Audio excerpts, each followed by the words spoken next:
القرض الحسن مؤسسة مالية من 31 فرع، تخطى عدد المساهمين فيها ال 406,000 شخص، وعطيت أكثر من 1,800,000 قرض بتفوق قيمتها ل 3 مليار و775 ألف دولار.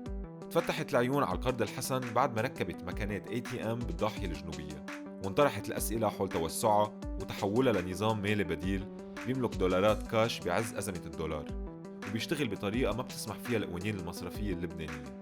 واجت عملية القرصنة يلي تعرضت لها المؤسسة من قبل مجموعة مجهولة سمت حالها سبايدرز لتزيد الأسئلة حول المؤسسة وعلاقتها بحزب الله، خصوصي بعد ما نشروا المقرصنين أسماء المقترضين والمودعين واعتبارهم القرض الحسن جزء من اقتصاد حزب الله الموازي.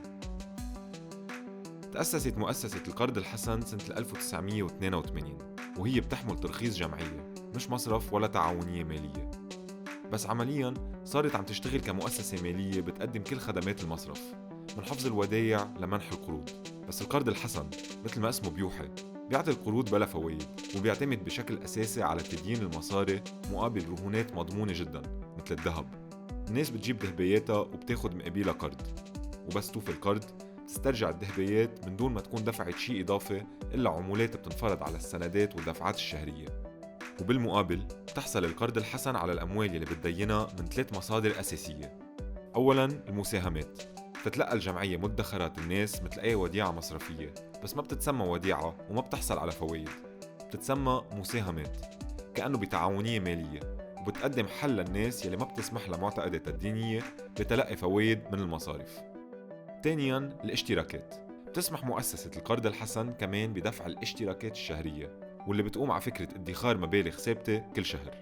ثالثاً صناديق التكافل، بيفتح القرض الحسن كمان باب صناديق التكافل يلي هي برامج بتسمح لمجموعة من الأشخاص بتجمعهم روابط اجتماعية أو اقتصادية بجمع الأموال بين بعض لمساعدة بعضهم من خلال قروض ميسرة من هالصناديق.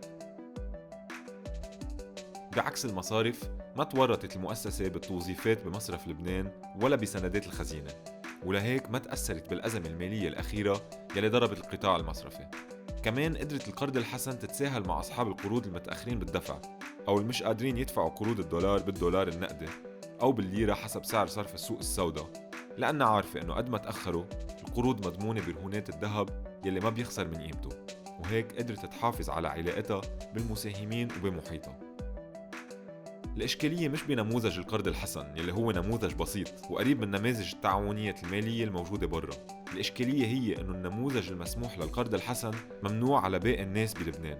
ما بيسمح مصرف لبنان بإنشاء أي مؤسسات مالية غير مصرفية مثل التعاونيات المالية لجذب الودايع بدل من المصارف، وبيمنع قانون النقد والتسليف أي مؤسسة منا شركة منشأة على شكل مصرف إنها تتلقى ودايع من الجمهور.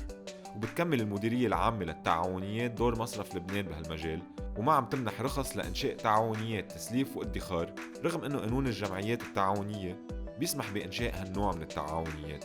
فإذا المشكلة هي أنه في استثناء معمول لمؤسسة القرض الحسن، والسبب لهالاستثناء سياسي بيعود لارتباط هالمؤسسة بحزب الله. أمين عام حزب الله بدفاعه عن القرض الحسن عرض كتيب لوزارة الشؤون الاجتماعية ليقول أنه في كتير مؤسسات بالبلد مثل القرض الحسن، بس القصة مش بهالبساطة.